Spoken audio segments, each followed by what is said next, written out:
Welcome to Suman TV Karimnagar. నేను మీ స్నేహ. ఈరోజు మనతో పాటు మన స్టూడియోలో ఉన్నారు డాక్టర్ కె రేఖా సాగర్ గారు. సో ప్రస్తుతం నడుస్తున్నటువంటి ఈ సిచ్యువేషన్స్ లో ఇన్ఫర్టిలిటీకి సంబంధించి చాలా మంది అనేక సమస్యలు ఎదుర్కొంటున్నట్టు క్రమంలో ఇన్ఫర్టిలిటీ గురించి ఎదుర్కొంటున్నటువంటి దుష్ప్రభావాల గురించి అన్ని విషయాలను మేడం గారిని అడిగి తెలుసుకుందాం. మేడం నమస్తే. నమస్తే అండి. మేడం చెప్పండి, అసలు ఇన్ఫర్టిలిటీ అంటే ఏంటి?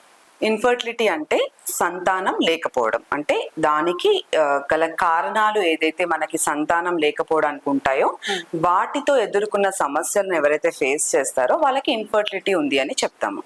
సో ఇన్ఫర్టిలిటీ అనేది యూజువల్ గా అందరూ అంటే ఒక 1 year గా వచ్చిన కపుల్స్ కి మనం చెప్పమండి. దానికి ఒక క్రైటీరియా ఉంటుంది. అంటే మ్యారేజ్ అయిన తర్వాత వాళ్ళు ఎలాంటి అంటే కాంట్రాసెప్టివ్ మెథడ్స్ అంటారంటే పిల్లలు కాకుండా ఏదైనా మెథడ్స్ యూస్ చేయకుండా కూడా వాళ్ళు పిల్లల కోసం ప్రయత్నించినప్పుడు 1 year వరకు పిల్లలు కాకపోతేనే మనం దాన్ని ఇన్ఫర్టిలిటీ అని చెప్పాలి. ఎందుకంటే ఇప్పుడు ఈ మధ్యలో చూస్తున్నాము, జస్ట్ 3 months కే కొత్తగా పెళ్ళైన అమ్మాయిని కూడా తీసుకొచ్చి పిల్లలు అవ్వట్లేదు అని చెప్తున్నారు. సో అలా కాదు. సో మనం మినిమం టైం ఇవ్వాలి. ఎందుకంటే నేచరే ఒక కపుల్ కి 1 year లో ప్రెగ్నెన్సీ ఇచ్చే ఛాన్సెస్ ఇస్తుంది. అంటే ఒక 100 మందిని మనం మ్యారేజ్ చేస్తే 80% 1 year వరకు కన్సీవ్ అవుతారు. సో వాళ్ళకి మనం న్యాచురల్ టైమింగ్ ఇవ్వాలి. అప్పుడు కానప్పుడే ఒక 1 year తర్వాత వాళ్ళు మా దగ్గరికి ఏమన్నా ప్రాబ్లం ఉందా అని ఎవాల్యుయేషన్ కి రావాల్సి వస్తుంది. లేడీస్ కానీ జెంట్స్ కానీ వయసుకు సంబంధించి అంటే సంతానోత్పత్తి మధ్యలో దీని మధ్యలో తేడా ఏంటి మేడం? అంటే ఎలా దీన్ని తీసుకోవచ్చు? అంటే వయసు కంటే ఏదైనా కూడా వయసుతో సంబంధం అమ్మా.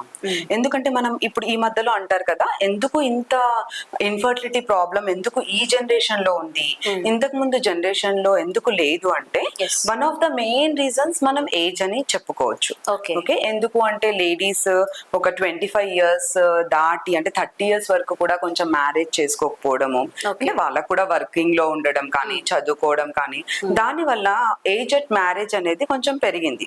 సో దీంతో ఏమవుతుందంటే ఒక లేడీకి ఎప్పుడైతే పీక్ టైమింగ్ ఆఫ్ ఫర్టిలిటీ ఉంటుందో అంటే 25 years కి పీక్ టైమింగ్స్ లో ఉంటుంది. సో అది దాటిపోతుంది. సో నేచర్ ఏదైతే మనకి ఏ టైం అయితే ఇస్తుందో అది మనం దాటేస్తున్నాం. సో ఆబ్వియస్లీ మనకు ఇన్ఫర్టిలిటీ ఇన్సిడెన్స్ అనేది పెరుగుతుంది. అలానే అంటే మగవాళ్ళకి ఏంటంటే కొంచెం ఏజ్ మగవాళ్ళకి ఆడవాళ్ళకి తేడా ఎలా ఉంటుందంటే ఆడవాళ్ళకి కొంచెం తొందరగానే మనకి ఎగ్స్ ఎఫెక్ట్ అవ్వడం జరుగుతుంది. సో మగవాళ్ళకి కొంచెం 40 years 45 years వరకు కూడా అందులో ప్రాబ్లం ఉండదు. కాకపోతే ఇప్పుడున్న పరిస్థితుల్లో స్ట్రెస్ అనేది బాగా ఎక్కువ ఉంది మేల్స్ కి కూడా. అండ్ మనం ఫుడ్ తినే దగ్గర నుంచి మనం పీల్చుకునే గాలి వరకు కూడా సో మెనీ పొల్యూటెంట్స్. సో ప్రతి వస్తువులో నిజం చెప్పాలంటే మనం యూజ్ చేసే ప్రతి వస్తువులో కూడా కొన్ని మన హార్మోన్స్ ని డిస్టర్బ్ చేసే కెమికల్స్ ఉంటాయి. అంటే మనం ప్లాస్టిక్ యూజ్ చేస్తుంటాము, మన ఫ్లోరింగ్ కానివ్వండి, మనము ఇంట్లో ఏదైతే అంటే మనం యూజ్ చేసే ఫర్నిచర్ టైప్ ఆఫ్ థింగ్స్, ఇలాంటి ఎన్నో వాటిలలో కూడా మన హార్మోన్స్ ని ఇంబ్యాలెన్స్ చేసే కెమికల్స్ ఉన్నాయని తేలాయి. సో అంటే అది వెరీ మైన్యూట్, మనం వాటిని వెతకలేము, కాకపోతే అవి కూడా ఒక కారణాలు. సో మగవాళ్ళలో మెయిన్ గా నేను అనుకోవడం అయితే వాళ్ళకు స్ట్రెస్ అనేది చాలా ఎక్కువ ఉంటుంది. బయట ఎక్కువగా తిరిగినప్పుడు వాళ్ళకి పొల్యూషన్ ఎక్స్పోజర్ కానీ, అండ్ ఇంకొకటి వాళ్ళకి ఏమైనా ఆల్కహాల్, స్మోకింగ్ అండ్ టొబాకో ఎక్కువగా మన ఇండియాలో కంపేర్ చేసుకుంటే మేల్స్ కే ఎక్కువగా ఉంటుంది. సో డ్రగ్స్ అలవాటు అవ్వడము, సో ఇలాంటివి కొన్ని మేల్స్ కి ఫ్యాక్టర్స్ ఉంటాయి. సో మరి లేడీస్ కి జెంట్స్ కి కామన్ గా ఉండే ట్రీట్మెంట్ ఏంటి మేడం? అంటే ఇన్ఫర్టిలిటీ సమస్యతో బాధపడుతున్న వాళ్ళకి కామన్ గా ఉండే ట్రీట్మెంట్ ఏంటి?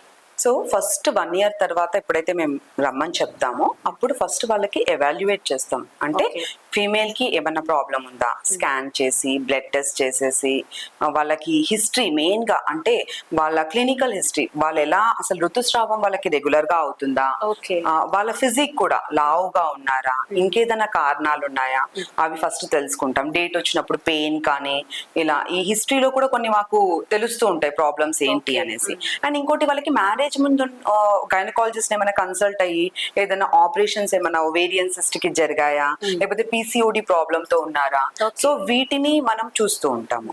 ఓకే, అండ్ అదే మేల్స్ కి వచ్చేసరికి వాళ్ళకి ఏంటంటే వాళ్ళకు కూడా ఇలానే హార్మోనల్ టెస్ట్ చేస్తాము, బ్లడ్ టెస్ట్ చేస్తాము. ఇంకోటి వాళ్ళల్లో కూడా కొంచెం సైకలాజికల్ ప్రాబ్లమ్స్ ఉన్నా, డిప్రెషన్ ఉన్నా, కొన్ని టాబ్లెట్స్ తీసుకుంటున్నా ఆ టాబ్లెట్స్ ప్రభావం అనేది వాళ్ళకి అంటే ఫిజికల్ గా కానీ లేదా మనం సీమెన్ కౌంట్ చేసినప్పుడు దానిపైన కూడా ప్రభావం ఉంటుంది. సో మెయిన్ గా వాళ్ళ కౌంట్స్ కూడా చూస్తాం. సో అందరు ఏమనుకుంటారంటే ఫిజికల్ గా నార్మల్ గా ఉండేసరికి మేల్ ది ప్రాబ్లం లేదు అని అనుకుంటారు, కాబట్టి ఆడవాళ్ళని ఎక్కువగా ట్రీట్మెంట్ తెస్తారు. సో మేం చెప్పేది ఏంటంటే మేల్స్ లో ఫస్ట్ మనం చూడాల్సింది సీమెన్ అనాలిసిస్, అంటే వాళ్ళ కౌంట్ ఎలా ఉంది అని. ఎందుకంటే దాంతోనే వాళ్ళది ఎలా ఉంది అని తెలిసిపోతుంది.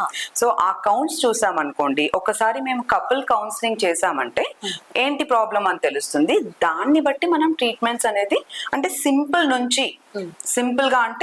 సింపుల్ గా మనం ఏ టైంలో వీళ్ళు కలిసి ఉండాలి, ఏ టైంలో ప్రెగ్నెన్సీ ఛాన్సెస్ ఎక్కువ ఉంటుంది, దాని నుంచి స్టార్ట్ చేస్తామండి. దాని తర్వాత అంటే ఇంకా ప్రెగ్నెన్సీ రాకపోతే ఒకటి పెంచుకుంటూ పోతాం. ఓకే మరి ఇట్లా సింపుల్ గా కాకుండా ఫర్దర్ ట్రీట్మెంట్స్ ఏముంటాయి? అంటే బేసిక్ గా వాళ్ళకి స్కాన్స్ చేస్తాము.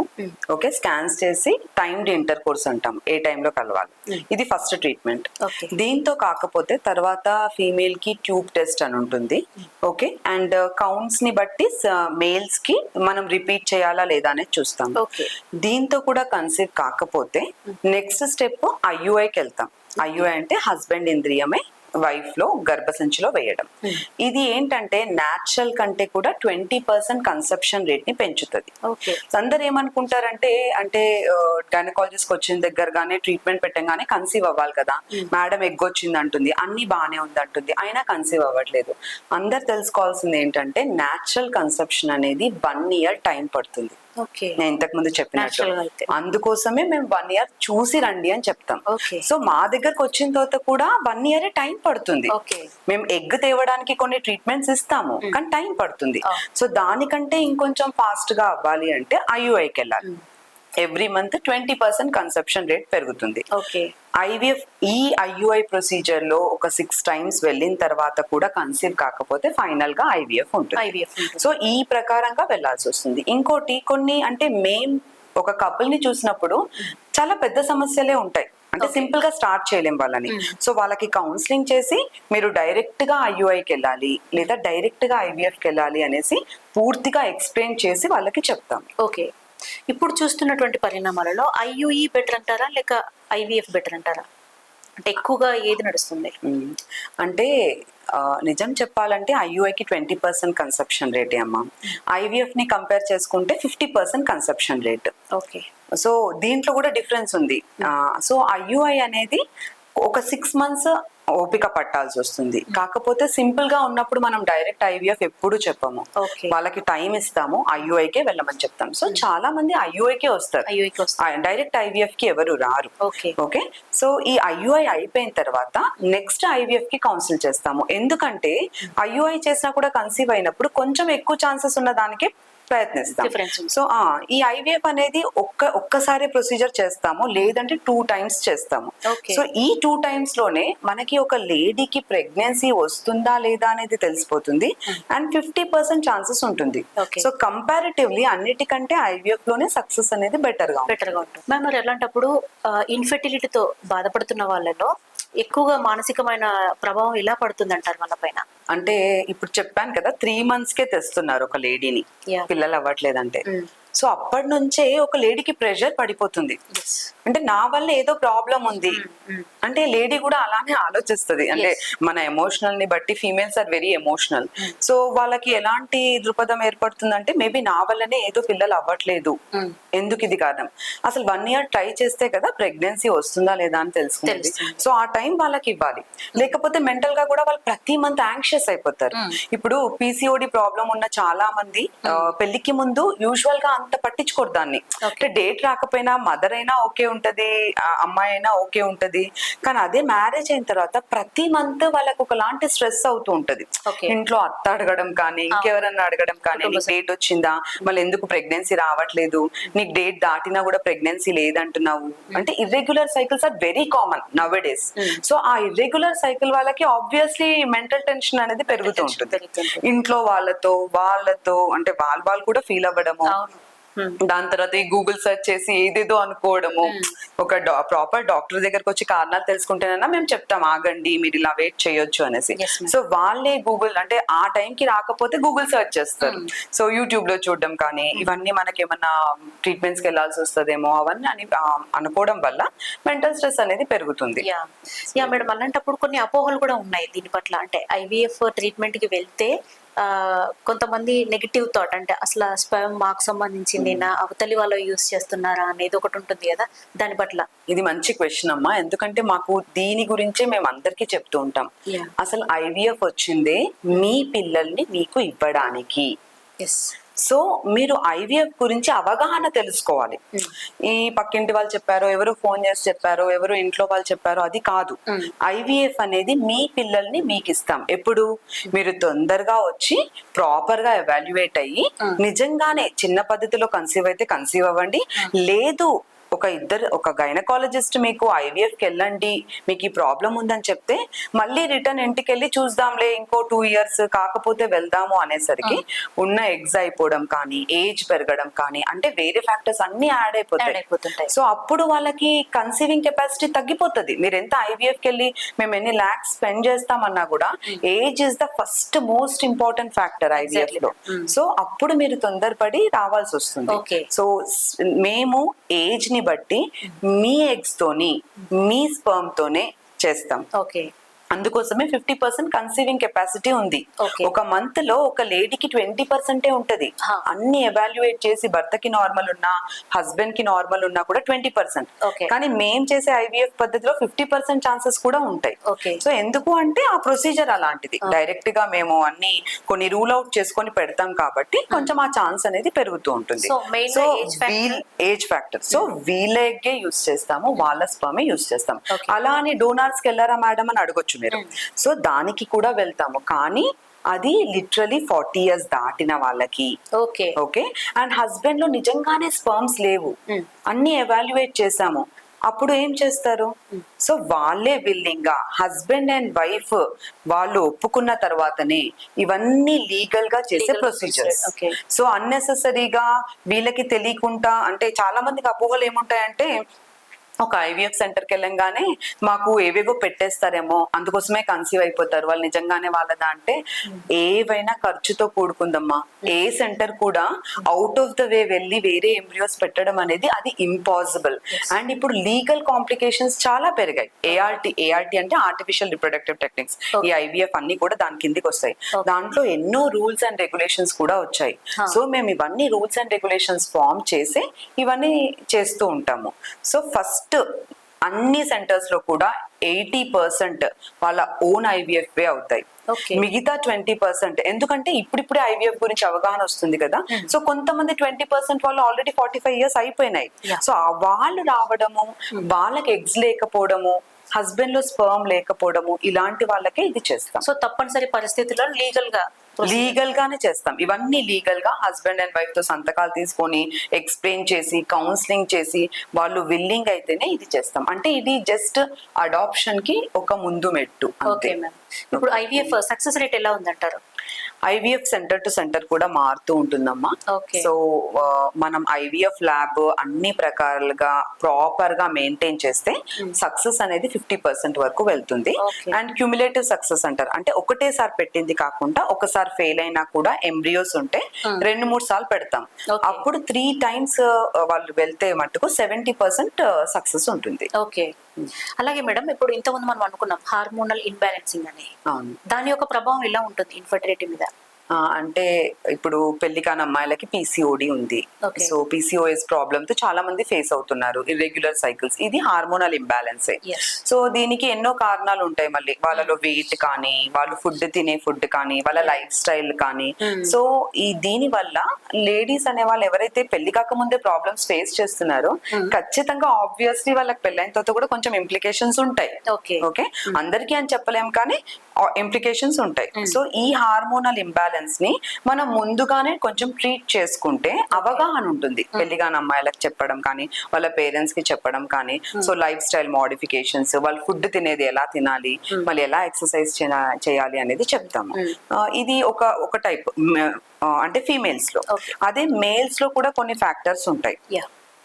అదేంటంటే ఇక అవుట్ సైడ్ ఎన్విరాన్మెంట్ స్ట్రెస్ కి ఏమన్నా లోన్ అయితే కానీ, లేదా హార్మోన్ టెస్ట్ చేసేటప్పుడు మనకి తెలిసిపోతుంది. అంటే ఓవరీ అనే వాళ్ళ టెస్టిస్ అనేది పని చేయకపోవడం కూడా జరుగుతుంది. సో అలాంటప్పుడు వాళ్ళ హార్మోన్స్ లో తేడా ఉంటాయి. సో వాటిని మన కరెక్ట్ చేయడానికి మేము కొన్ని ఇంజెక్షన్స్ పెట్టడం కానీ అలా జరిగితే అంటే తక్కువ ఉన్న కౌంట్ కూడా పెరిగే అవకాశాలు ఉంటాయి. సో ఇవి టెస్టులు చేస్తేనే తెలుస్తాయి, మనం డైరెక్ట్ గా చెప్పే కంటే కూడా. ఐవీఎఫ్ తర్వాత స్త్రీలలో కానివ్వండి, జెంట్స్ లో కానివ్వండి, దీని వల్ల ఏమైనా దుష్ప్రభావాలు ఉంటాయా? హెల్త్ మీద ఏమైనా ఎఫెక్ట్ పడుతుందా తర్వాత? అంటే ఐవీఎఫ్ అనేది ఇది అన్ని ప్రొసీజర్స్, మెడికల్ ప్రొసీజర్స్ లాగానే. సో దీనికి ఏంటంటే కొంతమందికి మేము హార్మోన్స్ అనేది కొంచెం హై డోసెస్ లో ఇస్తాం. కానీ వాళ్ళకి ఇప్పుడున్న ప్రొసీజర్స్ ఏవైతే వచ్చాయో చాలా సేఫ్టీ ప్రొఫైల్ ఉంది. అంటే 2-3 రకాల ఐవీఎఫ్ ట్రీట్మెంట్స్ ఉంటాయి. సో మేము ఇండివిజువలైజ్ చేస్తాము. ఈ ఉమెన్ కి ఈ ట్రీట్మెంట్ పెడితే సైడ్ ఎఫెక్ట్స్ రాదు, ఈ ఉమెన్ కి ఈ ట్రీట్మెంట్ పెడితే సైడ్ ఎఫెక్ట్స్ రావు. దానికి మళ్ళీ చేసిన తర్వాత కూడా కొన్ని టాబ్లెట్స్ అనేవి యాడ్ చేస్తాం సైడ్ ఎఫెక్ట్స్ రాకుండా. సో ఎగ్స్ ఎక్కువ ఉన్న వాళ్ళకే కొంచెం సైడ్ ఎఫెక్ట్స్ ఉంటాయి, అవి రాకుండా కూడా ఇంజెక్షన్స్ చాలా సేఫ్టీ ప్రొఫైల్ తో ఉన్నాయి. సో ఆల్మోస్ట్ ఆల్ కొన్ని సెంటర్స్ లో మనం 0% కాంప్లికేషన్స్ లేవు అని కూడా చెప్పుకోవచ్చు. ఓకే, అలా మేల్స్ కి యూజువల్ గా అయితే వీటి గురించి అసలు ఏం ప్రాబ్లం ఉండదు. కొంచెం ఇన్వేసివ్ ప్రొసీజర్స్ చేస్తాము. ఇన్వేసివ్ అంటే ఇప్పుడు మేల్స్ యూజువల్ గా సీమెన్ పట్టివ్వడమే ఉంటుంది. ఒకవేళ వాళ్ళకి లేవనుకోండి, అప్పుడు మేము టెస్ట్ చేసి లోపల ఉన్నాయి కానీ బయటికి రావట్లేవు అన్నప్పుడు పీసా అనే ప్రొసీజర్స్ చేస్తాము. సో వీటిని కొంచెం మత్తిచ్చి చేస్తాము. సో వీటి వల్ల ఫర్దర్ గా ఉండే సైడ్ ఎఫెక్ట్స్ ఏమీ ఉండవు. సో మరి ఐవీఎఫ్ ద్వారా పుట్టిన పిల్లలకి ఎలా ఉంటుంది హెల్త్ ఇన్ ఫ్యూచర్? పిల్లలకు మాత్రం ఇప్పుడు ఆల్మోస్ట్ ఆల్ మిలియన్స్ లో ఉన్నారమ్మా. ఏదైతే ఐవీఎఫ్ తో కన్సీవ్ అయి కూడా ఉన్నారో దాని మిలియన్స్. సో వాళ్ళపైన కూడా స్టడీ చేశారు. ఇవన్నీ ఏంటంటే అన్ని స్టడీ చేసి మనకి రివ్యూస్ ఉంటాయి. అంటే కొన్ని పెద్ద మెడికల్ రీసెర్చ్ ఉంటాయి అన్నట్టు, కాక్రేన్ రీసెర్చ్ అని ఇవన్నీ. సో వీళ్ళందరూ వాళ్ళ పని ఏంటంటే ప్రతి ప్రొసీజర్ ఏదైతే మెడికల్ గా వస్తుందో దాన్ని రివ్యూ చేస్తుంటారు. సో ఈ 5 ఏదైతే మిలియన్ బేబీస్ ఉన్నారో ఐవీఎఫ్ ద్వారా కన్సీవ్ అయ్యారో వాళ్ళ పైన కూడా వాళ్ళు టెస్ట్ చేశారు. దాంట్లో తేలింది ఏంటంటే మీరు నార్మల్ గా అంటే ఒక ఏజ్ రిలేటెడ్ ఏదైతే రిస్క్ ఉంటుందో ఐవీఎఫ్ లో కూడా అంతే రిస్క్ ఉంది. ఇప్పుడు 35 years దాటిన ఎవరైనా లేడీకి అబ్నార్మల్ బేబీస్ కొంచెం కామన్ గా ఉంటారు. సో మాకు వచ్చే ఐవీఎఫ్ లో 35 years దాటిన వాళ్ళు కామన్ కదా, ఎవరు 35 కంటే ముందు ఆలోచించరు. సో అలాంటి రిస్కే ఉంది అంతే తప్ప ప్రొసీజర్ వల్ల బేబీకి ఎఫెక్ట్ అనేది ఏమాత్రం ఉండదు. అండ్ మ్యామ్, ఐవీఎఫ్ లో జెన్యూ స్క్రీనింగ్ అని అంటుంటారు కదా, అంటే ఏంటి అసలు, దాని రోల్ ఎలా ఉంటుంది? ఇప్పుడు జెన్యూ స్క్రీనింగ్ ప్రెగ్నెంట్ ఉమెన్ లేడీకి కూడా 3rd month లో మనము డబుల్ మార్కర్ అనేసి కొన్ని బ్లడ్ టెస్ట్ చేస్తాం. అంటే బేబీ ఎలా ఉంది నేచురల్ గా కూడా అందరికి కూడా చేస్తున్నాం. ఇప్పుడు 3rd month లో డబుల్ మార్కర్ అని, కొన్ని NIPT అనేసి ఏజ్ ని బట్టి బేబీ జన్యు పరంగా ఎలా ఉంది అని తెలుసుకుంటాం. ఎందుకంటే నేచర్ లోనే 800 ప్రెగ్నెన్సీస్ లో ఒక బేబీ అబ్నార్మల్ గా ఉండే ఛాన్సెస్ ఉన్నాయి, రొటీన్ ప్రెగ్నెన్సీస్ లో కూడా. సో అందుకోసమే జెనెటిక్ స్క్రీనింగ్ అనేది వెరీ కామన్ ఇప్పుడు మేము చేసే వాటిలలో. సో ఇప్పుడు మేము చేసే ఐవీఎఫ్ ప్రొసీజర్స్ చేసినా కూడా బేబీకి ఎలా ఉంటుంది అనేది మనము ఓన్లీ ఎంబ్రియో చూసి జెనెటిక్ గురించి చెప్పలేము. ఇప్పుడు ఎలా అయితే మిమ్మల్ని చూసి మీ జీన్స్ ప్రాబ్లం ఏముందో ఎలా చెప్పలేమో, ఒక ఎంబ్రియో కూడా అంతే. It is only physical appearance. మనం ఆ ఎంబ్రియోలో జెనెటిక్ ప్రాబ్లమ్స్ అనేది చెప్పలేము. సో మేమేమంటామంటే ఎంబ్రియో ట్రాన్స్ఫర్ చేసిన తర్వాత, ప్రెగ్నెన్సీ వచ్చిన తర్వాత రొటీన్ అందరు ప్రెగ్నెన్సీ లాగానే జన్యు పరీక్ష అనేది చేయించుకోవాలి. అంటే 35 years 40 years దాటిన వాళ్ళు ఎవరైతే ఐవీఎఫ్ వస్తారో అబ్నార్మల్ బేబీస్ అనేది very common. So abnormal embryos కూడా కామన్ గా ఉంటాయి. సో ఈ అబ్నార్మల్ ఎంబ్రియోస్ ని టెస్ట్ చేసుకోవచ్చు. యాక్చువల్లీ PGT అంటారు. సో ప్రీ జెనెటిక్ అనాలిసిస్ అన్నట్టు స్క్రీనింగ్ చేస్తాము. ఓకే, ప్రీనేటల్ స్క్రీనింగ్ ఇది. సో ఇది ఏంటంటే ఆ ఎంబ్రియోని బయాప్సీ తీసి పంపిస్తాము. ఓకే, దాంట్లో ఎలాంటి అంటే యూప్లాయిడ్ ఎంబ్రియోస్ అంటారు, అంటే జన్యుపరంగా కరెక్ట్ గా ఉందా లేదా అనేసి. ఒకవేళ కరెక్ట్ గా ఉందని తెలిసిన వాటిని మనం పెట్టామనుకోండి కొంచెం ఛాన్సెస్ పెరుగుతుంది. అలా అని అందరికీ చెయ్యము. ఎవరైతే అంటే దీనికి ప్రతి దానికి ఖర్చు అనేది పెరుగుతూ ఉంటుందండి. ఎందుకంటే జెనెటిక్ అనేది మనం రొటీన్ గా ప్రతి సెంటర్ లో చేయలేము. మళ్ళీ జెనెటిక్ సెంటర్ అనేది సపరేట్ గా వేరే దగ్గర ఉంటుంది. మనం ఇక్కడ తీసి ఆ శాంపుల్ ని మనం జెనెటిక్ సెంటర్ కి పంపిస్తే అందులో వాళ్ళు మళ్ళీ స్క్రీన్ చేసి బాగుంది అని ఇస్తారు. సో 35 years 40 years దాటిన వాళ్ళకే ఈ స్క్రీనింగ్ అనేది చేసుకోమని చెప్తాము. ఓకే. ఇంకోటి, ఆల్రెడీ ఒక కపుల్ వస్తారు, వాళ్ళకి ఇప్పుడు ఎస్టర్డే నేను చూసాను, వాళ్ళకి ఫస్ట్ ఒకటి 6 నెలల్లో బేబీ లోపల పోయింది. తర్వాత ఇంకో బేబీ కన్న తర్వాత వితిన్ 10 days లోనే బేబీ పోయింది. సో ఇవి కారణాలు ఏమై ఉంటాయి? ఖచ్చితంగా బేబీలో ఏదైనా కారణం ఉంటేనే అలా అవుతుంది. సో వాటిని మనం అప్పుడే ఎవాల్యుయేట్ చేసుకోవాలి. ఎప్పుడైతే బేబీ మనకి ప్రాబ్లం అయింది అంటారో జీన్స్ టెస్ట్ అప్పుడే చేసుకోవాలి. సో అందులో ప్రాబ్లం ఏమన్నా వెళ్ళింది అనుకోండి, అప్పుడు దాన్ని ఏం చేస్తామంటే ఆ బేబీకి ఉన్న ప్రాబ్లం ని ఇప్పుడు ఈ ఎంబ్రియోస్ లో ఒకవేళ జెనెటిక్ ప్రాబ్లం ఉంది అని వెళ్ళింది, అప్పుడు ఆ ప్రాబ్లం ని ఈ ఎంబ్రియోస్ ని టెస్ట్ చేస్తాం. సో ఈ ఎంబ్రియోలో ఉందనుకోండి, మనం ఈ ఎంబ్రియో పెట్టి ఇంకో బాలేని బేబీని ఇవ్వగలుగుతామా? ఇవ్వలేం కదా. So we will counsel them. So ఈ టెస్ట్ కి పంపిస్తాము. ఈ టెస్ట్ లో రాలేదంటేనే దాన్ని పెట్టుకోవాలి. సో మనకున్న ఒక 4-5 ఎంబ్రియోస్ లో వీటిని టెస్ట్ చేసి ఏవైతే ఇది లేదో వాటిని పెట్టడం ద్వారా వాళ్ళకి ఒక హెల్తీ బేబీని ఇవ్వగలుగుతాం. కానీ గుర్తుపెట్టుకోవాలి ఏంటంటే ప్రతి ఎంబ్రియో మనకి బేబీ కాదు. మీరు టెస్ట్ చేసి బాగుందని చెప్పినా కూడా మళ్ళీ ఎంబ్రియో పోయి మీకు ఖచ్చితంగా 100% సక్సెస్ ఇవ్వదు కదా. సో అలా సో ప్రతిదీ అంటే అలా అప్పుడు 2-3 సార్లు స్టిమ్యులేషన్ ఇచ్చుకొని ఎక్కువ ఎంబ్రియోస్ ఫామ్ చేసుకొని అందులో మంచి బేబీస్ ని పెట్టుకోవచ్చు. సో ఖచ్చితంగా డిసైడ్ జెనెటిక్ ప్రాబ్లం ఉన్న వాళ్ళకైతే స్క్రీనింగ్ చేసుకొని పెట్టుకోవాలి. ఓకే. సో మేడం, మీరు అన్నట్లు లైఫ్ స్టైల్లో చేంజెస్ కానివ్వండి, ఇప్పుడు మనం తీసుకుంటున్నటువంటి ఫుడ్ హ్యాబిట్స్, బాడీ ఎక్సర్సైజ్ లేకపోవడం, వెయిట్ ఎక్కువగా పెరగడం, ఇవన్నీ ఒక విధంగా కారణం అవుతుంది కదా. ఇలాంటి క్రమంలో IVF ట్రీట్మెంట్ ఇవ్వడానికి ఇప్పుడు నెక్స్ట్ అధునాతనంగా ఏమైనా పద్ధతులు స్టార్ట్ అయ్యాయి? అంటే టెక్నాలజీ పరంగా ఏమైనా చేంజెస్ వచ్చాయి? అంటే మనం ఎంత టెక్నాలజీ చేసినా కూడా నేచర్ అయితే దాటలేము. ఎందుకంటే at the end of the day మనం బేబీని మన చేతితో తయారు చేయం, ఎంబ్రియోని మాత్రమే పెట్టగలుగుతాం. సో ఎంబ్రియో అంటే ఒక సీడ్ ని నాటగలుగుతాం. ఓకే, సో ఆ సీడ్ పెరిగే విధానం అనేది నేచర్ పైన డిపెండ్ అవుతుంది. సో ఇలానే బేబీ కూడా పెరిగేది నేచర్ పైనే డిపెండ్ అవుతుంది. సో ఆబ్వియస్లీ మన లైఫ్ స్టైల్ చాలా మారుతుంది, మన చుట్టుపక్కల పొల్యూషన్ కూడా చాలా పెరుగుతుంది. కొంచెం మనము అంటే అవగాహన ఉండాలి. మనం యూజ్ చేసే వస్తువులు కానీ, మనం తినే ఫుడ్ కానీ, ఏదైనా కూడా అది నిజంగానే మన హెల్త్ కి ఇంపార్టెంటా కాదా. ఇప్పుడు మేల్స్ వైస్ చూసుకుంటే ఆల్కహాల్, స్మోకింగ్ కామన్ గా ఒక ఏజ్ లో తీసుకుంటారు, కానీ నిజంగానే అవి మనకి యూస్ఫుల్ అవుతున్నాయా, ప్రాబ్లమ్స్ క్రియేట్ చేస్తున్నాయా అని తెలుసుకొని దాంట్లో మనం ముందుకు వెళ్ళాలి. సో ఇవి చేంజెస్ అనేది కంపల్సరీ అండి.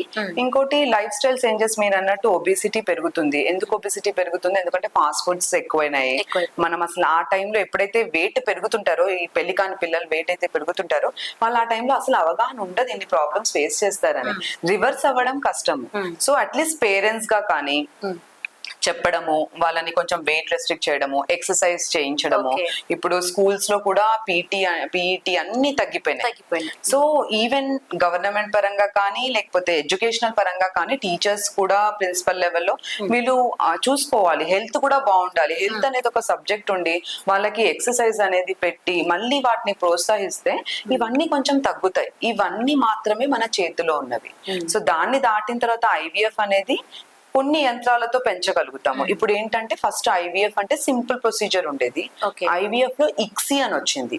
ICSI అంటే ఇంట్రా సైటోప్లాస్మిక్ స్పర్మ్ ఇంజెక్షన్ అనేసి. అది మేము ఏంటంటే ఎగ్ ని మైక్రోస్కోప్ కింద స్పర్మ్ ని ఇంజెక్ట్ చేస్తాం. ఇంతకు ముందు ఎగ్ ని స్పర్మ్ ని అలా వదిలేసి 2 days కి చూసేవాళ్ళు బేబీ అయిందా అనేసి. ఇప్పుడు ఏంటంటే ప్రతి ఎగ్ మనకి కౌంట్ అవుతుంది కాబట్టి మనం ఎగ్ ని ఇంజెక్ట్ చేస్తాం, స్పర్మ్ ని ఇంజెక్ట్ చేస్తాం.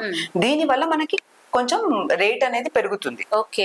సో 100% ఫర్టిలైజేషన్ అయ్యే ఛాన్సెస్ ఉంటుంది అన్నట్టు, అంటే బేబీ ఫామ్ అయ్యే ఛాన్సెస్ ఉంటుంది. Okay. అలా వదిలేస్తే కొన్ని ఫామ్ అయితే కొన్ని ఫామ్ కావు. అవ్వవు. సో ఇది ప్రొసీజర్. అంటే దీనికి ఇక్సీ మెషిన్ అని, దీనికి మళ్ళీ చాలా ఖర్చుతో కూడుకున్న మెషిన్స్ ఉంటాయి అన్నట్టు, దాని కింద చేస్తాం. ఇదొక ప్రొసీజర్. ఇప్పుడు మీరు ఇంతకు ముందు అడిగినట్టు జెన్యూ స్క్రీనింగ్, 35 years దాటిన వాళ్ళకి మనం జెన్యూ స్క్రీనింగ్ చేసినట్టయితే మంచి బేబీనే పెట్టి మనం వాళ్ళకి ఇవ్వగలుగుతాం. సో అదొక దాంట్లో అడ్వాన్స్డ్ టెక్నాలజీ అన్నట్టు. Okay. సో ఇంకా చాలా ఏఐ రిలేటెడ్ థింగ్స్ కూడా డెవలప్ అవుతున్నాయి. Yeah. ఏఐ అంటే అసలు ఇప్పుడు ఎంబ్రియోస్ ఉన్నాయి కదా, టైమ్డ్ ల్యాబ్స్ టెక్నాలజీ అని ఉంది. Okay. ఇందులో ఏంటంటే ఎంబ్రియోస్ ని ఒక 10 ఎంబ్రియోస్ వచ్చాయి, వాటిని 24 hours ఒక 10 minutes కి ఫోటో తీస్తా ఉంటది. ఓ సో తీసినప్పుడు మనం కంప్యూటర్ లో చూసుకుంటాం అవి ఎలా పెరుగుతున్నాయి అనేసి. ఓకే. సో ఏదైతే ఫాస్ట్ గా పెరుగుతుందో, ఏదైతే మంచిగా పెరుగుతుందో, అది ఎక్కువగా ప్రెగ్నెన్సీ ఇచ్చే ఛాన్సెస్ ఉంటుంది. సో ఇది every 10 minutes కి తెలిసిపోతుంది. అంటే 10 minutes మనం చూడము, 2 days తర్వాత వాళ్ళు అందులో చూసుకుంటారు. ఓకే. అంటే దిస్ ఇస్ ఇన్ ద, అంటే ఇంత టెక్నాలజీ ఇండియాలో కూడా వచ్చేసింది, కానీ అన్ని సెంటర్స్ లో లేవు. కానీ ఆ టెక్నాలజీలో కూడా ఏంటంటే ఏ ఎంబ్రియో బాగుంది అనేది మనము పెరుగుదలలో కూడా చెప్పగలుగుతాం. అంటే ఇది 2 days లో ఎలా పెరిగింది, ఓకే ఈ ఎంబ్రియో ఛాన్సెస్ ఎక్కువ ఉంటాయేమో, అంటే ఇంకా దీనిపైన రీసెర్చ్ నడుస్తుంది. So maybe there will be days, అంటే ఫ్యూచర్ లో ఒక ఈ ఎంబ్రియో పెట్టినట్టయితే మీకు 90% ఛాన్స్ వస్తుందనే యాప్ కానీ, అంటే మాకు రిలేటెడ్ ఏదైనా వచ్చింది అనుకోండి, సో మేము అందులో సెలెక్ట్ చేసి పెట్టేస్తాము. సో ఈ 50% 90% అవుతుంది. కానీ still in the research, hopefully ఆ డే వస్తే అందరు కూడా హ్యాపీగా ఉంటారు. ఎందుకంటే మాకు కూడా 100% అయ్యే ప్రొసీజర్స్ చేస్తే రియల్లీ మాకు కూడా స్ట్రెస్ ఫ్రీ అవుతుంది. ఏ ఎంబ్రియో పెట్టినా మేము కూడా ఒక కపుల్ లాగానే రియాక్ట్ అవుతూ ఉంటాము, ఎందుకంటే మా చేతిలో లేదు కాబట్టి. సో ఇలాంటి టెక్నాలజీస్ పెరుగుతున్నాయి అన్నట్టు. Yes ma'am. అట్లాగే ట్రీట్మెంట్ కి చాలా ఖర్చు అవుతుంది అని అనుకుంటున్నాం కదా. సో ఒకవేళ ఆర్థికంగా ఇబ్బందులు ఎదుర్కొంటున్న ఫ్యామిలీస్ కి అయితే, కపుల్ కి అయితే ఏదైనా ట్రీట్మెంట్ దానికి సంబంధించి ఏమైనా ఉన్నాయా మన దగ్గర అవకాశాలు? అంటే మనము ఇప్పుడు సెంటర్స్ ని బట్టి, మా చేతిలో బట్టి ఎంతవరకు మనం డిస్కౌంట్ చేయాలో అంతవరకు డిస్కౌంట్ చేస్తూ ఉంటామమ్మా. చాలా సెంటర్స్ కూడా చేస్తూ ఉంటాయి, ఎందుకంటే ఇవి మెషిన్స్ తో కూడుకుంది. ఇప్పుడు IVF ల్యాబ్ అనేది 24 hours AC రన్ అవుతుండాలి, దానికి మాడ్యులర్ థియేటర్ ఉండాలి. మీరు అన్నారు కదా సక్సెస్ దేనిపైన డిపెండ్ అవుతుంది అంటే IVF ల్యాబ్ పైన డిపెండ్ అవుతుంది. సో మీ IVF ల్యాబ్ బాగున్నప్పుడు మీకు సక్సెస్ కూడా బెటర్ ఉంటది, కానీ అదే విధంగా మెయింటెనెన్స్ కూడా ఎక్కువ అవుతుంది.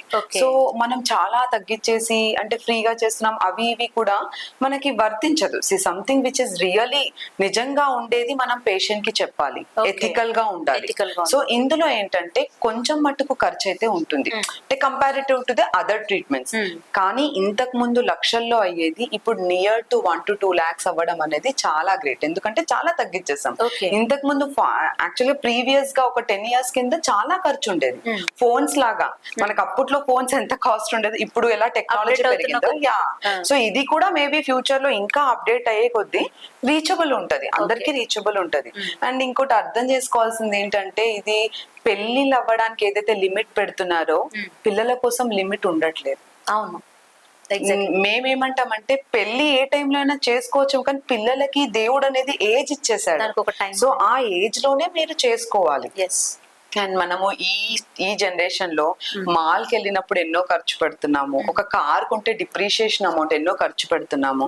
కానీ నిజంగా అవసరం ఉన్న వాళ్ళు IVF కోసం పెట్టాలి అంటే కొంచెం ఖర్చు చేయాల్సి వస్తుంది. కాకపోతే ఇప్పుడు చాలా తగ్గినాయి. కొన్ని మా సెంటర్స్ లో మేము almost all it is reachable price లోనే ఉంటుందండి. సో దానికి తీసుకోవాల్సి వస్తుంది. And we're requesting governments also, ఇప్పుడు ఎలా అయితే కళ్యాణ పథకం ఇవి వచ్చాయో ఇలాంటివి నిజంగా కావాల్సిన కపుల్స్ కి రావాల్సి వస్తే, నిజంగా వాళ్ళకి ఏజ్ లిమిట్ లేదు కదా.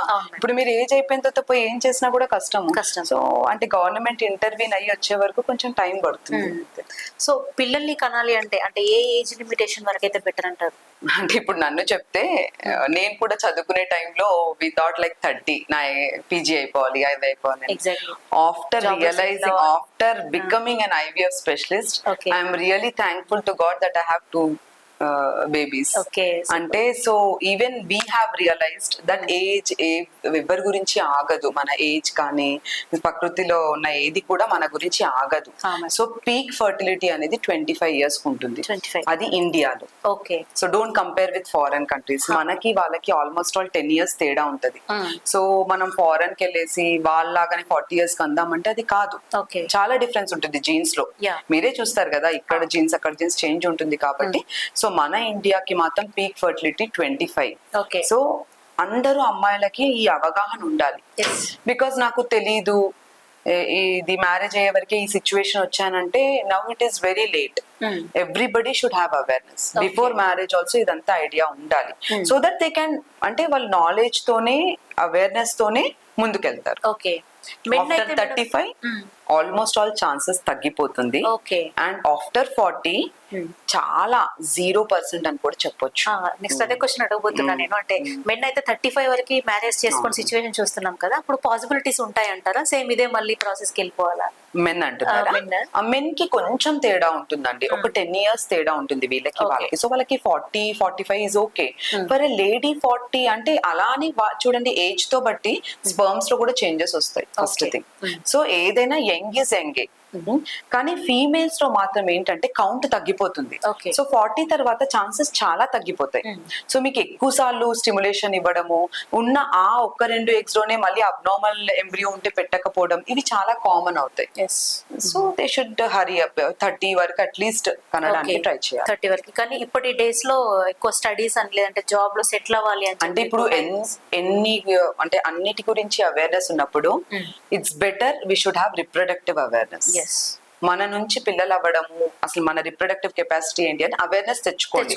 ఎవరు వద్దు అనట్లేదు, ఆ అవేర్నెస్ తోనే ముందుకెళ్ళాలి. అవగాహన. ఎందుకంటే ఫారెన్ కంట్రీస్ లో ఎగ్స్ ని ఫ్రీజ్ చేసుకుంటారు వాళ్ళు, కానీ మన కల్చర్ చాలా మంది అలా చేసుకోం కదా. అంటే ఇప్పుడు ఇంకా ఆ స్టేజ్ కి రాలేదు. సో ఇంత మోడర్న్ థింకింగ్ ఉన్నా కూడా మనం ఎగ్స్ ఫ్రీజ్ చేసుకోము.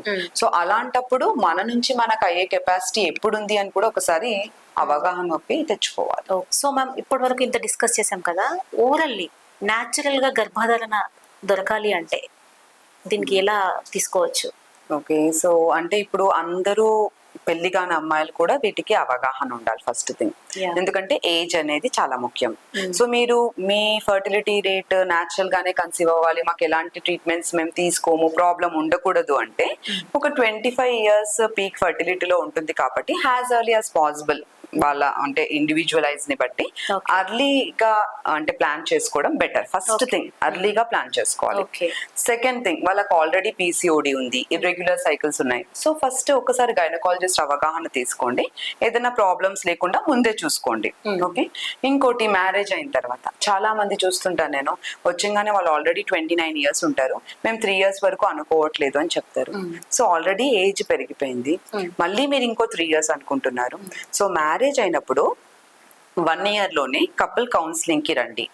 మీరు ఫస్ట్ అసలు అవగాహన చేసుకోండి, అసలు ఫర్టిలిటీ అంటే ఏంటి, ఎప్పుడు ఛాన్సెస్ ఉంటాయి, ఎప్పుడు కలిస్తే బెటర్ ఉంటుంది, అండ్ మీకు ఏదైనా ప్రాబ్లం ఉందా, ఇవి చూసుకున్నట్టయితే వాళ్ళు ప్రాపర్ గా ప్లాన్ చేసుకోగలుగుతారు. ఓకే. డీలే చేయొద్దు, అన్నెసెసరీ డీలేస్, జస్ట్ చిన్న వాటికే డీలేస్ చేయకూడదు. ఎందుకంటే ఎలాంటి ప్రాబ్లమ్స్ అనేది ఏజ్ లోనైనా ఉంటుంది, ఒక ఏజ్ అనేది లిమిట్ కాదు మనకు ప్రాబ్లమ్స్ లేకపోవడానికి కానీ.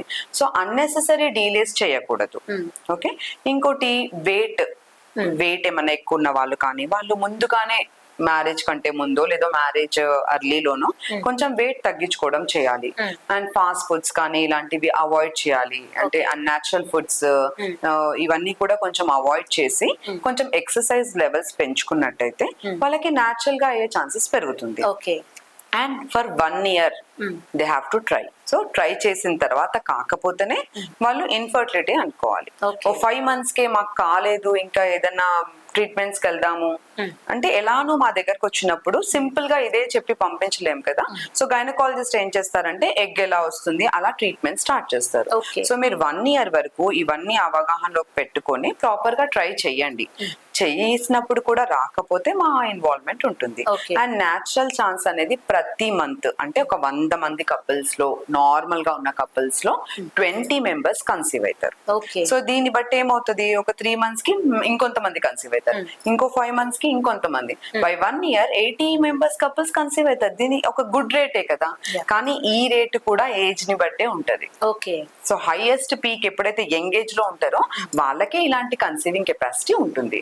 ఇంతకు ముందే గర్భసంచి ఆపరేషన్స్ జరిగాయి అనుకోండి, సో వాళ్ళు కూడా సిస్ట్ తీశారు, ఏదైనా తీశారు, ఎవాల్యుయేషన్ కి రండి, సో దట్ న్యాచురల్ ఛాన్సెస్ పెరుగుతుందా, మీకు ఎలా ఉంటుందని ముందుగానే చెప్తాము. ఇంకోటి డేట్ వచ్చినప్పుడు పెయిన్ ఉంటుంది కొంతమందికి విపరీతంగా, అసలు స్కూల్ కి వెళ్ళరు, కాలేజ్ కి వెళ్ళరు. వీళ్ళు మాత్రం ఖచ్చితంగా డాక్టర్ దగ్గరకు వచ్చి ఒకసారి స్కాన్ చేయించుకొని ప్రాబ్లమ్స్ ఏమన్నా ఉన్నాయా అని తెలుసుకోవాలి. ఎందుకంటే ఎండోమెట్రియోసిస్ అనేది ఒకటి ప్రాబ్లం ఉంటుంది. అది ఉంటే మాత్రము నెక్స్ట్ అంటే ఫ్యూచర్ లో ప్రాబ్లమ్స్ వచ్చే అవకాశం ఉంటుంది. సో పెయిన్ ఉన్న వాళ్ళకి ఒకసారి వచ్చి ఎవాల్యుయేట్ చేసుకోవాలి. సో మ్యామ్ అట్లనే స్పెర్మ్ కలెక్ట్ చేస్తున్న సమయంలో మెన్ కి కూడా చెప్తుంటారా ఆల్కహాల్ మానేయండి, స్మోక్ మానేయండి అని? ఆ సమయంలో అట్లాంటి మేము ఫస్ట్ వచ్చంగానే మాదొక ఫర్టిలిటీ ప్రొఫైల్ ఉంటుంది. అందులో ఫస్ట్ మేల్కి మేము అడిగేది అది, మీరు ఆల్కహాల్, స్మోకింగ్, టొబాకో ఈ 3 ఏమన్నా ఉన్నాయా అని. ఎందుకు అడుగుతున్నాము అంటే స్టడీస్ ప్రూవ్ చేస్తున్నాయి, మీకు ఈ 3 అడిక్టెడ్ ఉన్నా లేకపోతే ఎక్కువగా ఉన్నా ఖచ్చితంగా స్పర్మ్ కౌంట్ ని ఎఫెక్ట్ చేస్తుంది. ఈ 3 పక్కన పెట్టేసి చికెన్ తిన్నారా, మటన్ తిన్నారా, ఇది తినొచ్చా, అది తినొచ్చా అని చాలా మంది అడుగుతుంటారు. మేము చెప్పేది అదే, మనం ఫుడ్ హ్యాబిట్స్ లో చికెన్, మటన్ ఎఫెక్ట్ చేయదు, కానీ ఈ ఏవైతే వ్యసనాలు ఉంటాయో అవి ఖచ్చితంగా ఎఫెక్ట్ చేస్తుంది. సో వీటిని మనం అవాయిడ్ చేయాలి. అట్లాగే మేడం నవ్వే డేస్ లో పిల్లలు అవ్వట్లేదు అనడానికి మెయిన్ గా అమ్మాయినే, కొత్తగా పెళ్ళైన అమ్మాయినే అందరూ అంటుంటారు, అపోహ పడుతుంటారు, నీ వల్ల అవ్వట్లేదు, నీకే సమస్య ఉంది అంటుంటారు కదా. సో దీనిలో ఒక చిన్న క్లారిటీ ఇవ్వండి, అంటే జెంట్స్ తరపున కూడా ఈ సమస్యలు అనేటివి ఉంటాయి కదా, వాళ్ళ వల్ల అనేది కూడా ఉంటుంది కదా. నేను అదే చెప్పాను కదా, యాక్చువల్ గా ఫిజికల్ గా నార్మల్ గా ఉంటే జెంట్స్ లో ప్రాబ్లం లేదని అనుకుంటారు. కాకపోతే జెంట్స్ మేము ఎప్పుడైతే సీమన్ అనాలిసిస్ చేస్తామో వాళ్ళది ఎలా ఉంటుందంటే, ఒక రేంజ్ పైన ఉంటేనే వాళ్ళకి న్యాచురల్ కన్సెప్షన్ ఉంటుంది, ఒక రేంజ్ తర్వాత ఐయుఐకి వెళ్లాల్సి వస్తుంది, ఇంకో రేంజ్ తర్వాత ఐవీఎఫ్ కే ఉంటారు. ఇవి మనం ఫిజికల్ గా ఎలా చెప్పగలుగుతాము? అస్సలు చెప్పలేము, 100% చూసి చెప్పలేము. సో ఖచ్చితంగా వాళ్ళ ఎవాల్యుయేట్ చేయాల్సి వస్తుంది. ఇంకోటి నేను డజన్స్ ఆఫ్ ఎగ్జాంపుల్స్ చెప్తాను. ఎవరైతే ఇప్పుడు మాకు ఐవీఎఫ్ డోనర్ కోసం వస్తున్నారో వాళ్ళు హస్బెండ్ ప్రాబ్లం ఉన్నా కూడా వెయిట్ చేసి ఒక 10 years అలా గడిపేసి వాళ్ళ ఏజ్ 40 దాటిన తర్వాత వచ్చిన తర్వాత హస్బెండ్ ప్రాబ్లం ఉండేనా, ఆగాం మేడం, అది చేంజ్ అవుతుందేమో, కొంచెం పెరుగుతుందేమో, మళ్ళీ ప్రొసీజర్స్ కి వెళ్ళడానికి ఎవరు ఒప్పుకోలేదు అని అన్న తర్వాత ఇప్పుడు లేడీకి కూడా ఎగ్స్ అయిపోయినాయి. సో ఆబ్వియస్లీ వెయిట్ చేయడం వల్ల ఏజ్ మనకి వెయిట్ చేయదు కదా, సో వాళ్ళు డోనార్ కి వెళ్తున్నారు. సో ఖచ్చితంగా వీటిని మనం దృష్టిలో పెట్టుకోవాలి. సో లేడీకి ప్రాబ్లమే కాదు, జెంట్స్ లో కూడా ప్రాబ్లం వస్తుంది. ప్రాబ్లం ఉన్నప్పుడు దాన్ని మనం చూసుకోవాల్సి వస్తుంది. అండ్ ఐ హ్యావ్ ఏ ఒక కపుల్ అయితే ఆల్మోస్ట్ ఆల్ అతను 3 marriages చేసుకున్నాడు. ఫస్ట్ మ్యారేజ్ అమ్మాయిని తీసుకొచ్చారు, ప్రాబ్లం లేదనేసి, కానీ పిల్లలు అవుతలేరు కదా, సో 1 year కి 2 years కి వదిలేశారు. మళ్ళీ ఇంకోసారి చేశారు, మళ్ళీ ఆమెకే చూపించారు, నార్మలే ఉంది అయినా అవ్వట్లేదు అంటే ఆమెదే తప్పు. మళ్ళీ 3rd time అప్పుడు వాళ్ళు వచ్చారు, వచ్చినప్పుడు ఇద్దరికి చేయాలి అంటే అతనికి 0 కౌంట్ ఉంది. సో ఇప్పుడు ఇది ఎలా రిలేట్ అవుతుంది? సో మన దాంట్లో కూడా, and even all, it's not ladies are gents, మన ఇప్పుడు అత్తలు కానీ అమ్మలు కానీ అందరూ చెప్పుకోవాల్సింది ఏంటంటే, గర్భసంచి ఉన్నంత మాత్రం లేడీ ఫాల్టే ఉండదు. ఇద్దరికి ఎవాల్యుయేట్ చేయాలి, ఇద్దరికి ప్రాబ్లమ్స్ ఏమన్నా ఉన్నాయని చూడాలి. సో మనం అంటే డాక్టర్ దగ్గరికి వెళ్ళినప్పుడు నీ ఫాల్టా నా ఫాల్టా అని రావద్దు. ఫస్ట్ థింగ్ నేను అదే చెప్తాను పేషెంట్ కి, మాకు పిల్లలు కావాలి అని రావాలి, అప్పుడు పిల్లలు అవుతారు. ఫస్ట్ వచ్చంగానే ఈయన ప్రాబ్లం ఉందా అని అంటారు, లేకపోతే అంటే హస్బెండ్ ఈమెదే ప్రాబ్లం ఉంది అని చెప్తారు. అలా చెప్పకూడదు. See you are coming for a treatments ఉన్నాయి, పిల్లలు కావడానికి కోసం రావాలి. ఈవెన్ ఫ్యామిలీస్ కూడా అలా ముందు వస్తే వాళ్ళకి సక్సెస్ అనేది బెటర్ గా ఉంటాయి. అండర్స్టాండింగ్ ఉండదు, ఎందుకంటే మాకు చెప్పడానికి కూడా కష్టం అవుతుంటది.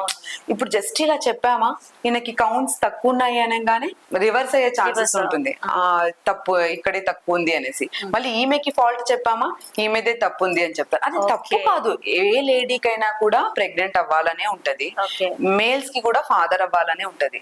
అక్కడ వాళ్ళకి ఏదో ప్రాబ్లమ్ తో ఇది ఫేస్ చేస్తున్నారు, దాన్ని క్లియర్ చేసుకోవాలి. కానీ వాళ్ళ ఫాల్ట్ ఏముంటుంది? ఇప్పుడు డేట్ రాకపోవడం కాకపోవడం ఒక అమ్మాయి చేతిలో ఉంటుందా, ప్రెగ్నెన్సీ కాకపోవడం ఒక అమ్మాయి చేతిలో ఉంటుందా, అనుకున్నంత మాత్రాన ప్రెగ్నెన్సీ వస్తుందా? సో వీటిని తెలుసుకుంటే సక్సెస్ అనేది బెటర్ గా ఉంటుంది. సో మీరు ఇచ్చే ఐవీఎఫ్ ట్రీట్మెంట్ కంటే ముందు మానసికంగా వాళ్ళని సిద్ధం చేయాలి. చాలా మా కౌన్సిలింగ్ ఎక్కువగా ఉంటది. ఎక్కువగా ఉంటది. ఎందుకంటే ఫస్ట్ నాకు అదే అనిపిస్తది, ఇప్పుడు సగం మందికి మేము అవేర్నెస్ ఇచ్చామనుకోండి, వాళ్ళకి ప్రెగ్నెన్సీస్ వచ్చేస్తాయి. నిజంగా చెప్పాలంటే అయిపోతుంది. అసలు అవేర్నెస్ తెచ్చుకుంటే చాలు 50% ఫర్టిలిటీ ప్రాబ్లం పోతది. సో మెంటల్ ఇల్నెస్ కూడా ప్రభావం చూపిస్తుంది అంటారు ఫైనల్లీ. వస్తుంది. ఒక్కసారికి మనము వెయిటింగ్ పీరియడ్ పెరిగినా కొద్దీ వీళ్ళలో ఇంపేషన్స్ పెరుగుతుంది. ఇంకా అవ్వట్లేదు ఇంకో మనకి తెలీదు, మనకి క్లినిక్ లో మట్టికి డిస్కషన్స్ ఉంటాయి. అవుట్ ఆఫ్ ద క్లినిక్ ఇంటికి వెళ్ళిన తర్వాత ఇంకా చాలా బీభత్సంగా ఉంటాయి. మెంటలీ వాళ్ళ ఫ్యామిలీ వీళ్ళ ఫ్యామిలీ డిస్కషన్స్ నడుస్తుంటాయి. అవి ఇంకా వాళ్ళ పైన ప్రభావం చూపిస్తాయి కదా. మన పైన పాపం వాళ్ళు 20 minutes వాళ్ళు చెప్పుకోలేని పరిస్థితి కూడా. సో అందుకోసం అని మేము అందరినీ ఉద్దేశించి క్లియర్ గా చెప్తాం, ఇది ఎవరి ప్రాబ్లం కాదు, మీరు ముందుకు రావాలి ట్రీట్మెంట్స్ కి, ప్రెగ్నెన్సీ వస్తుంది అనేసి. సూపర్ మేడం, చాలా విషయాలు తెలియనివి తెలిసినవి చాలా మంచి డిస్క్రైబ్ చేస్తూ చాలా బాగా మాకు అన్ని విషయాలు తెలియజేశారు. Thank you so much ma'am. Thank you so much for giving me an opportunity. Thank you ma'am.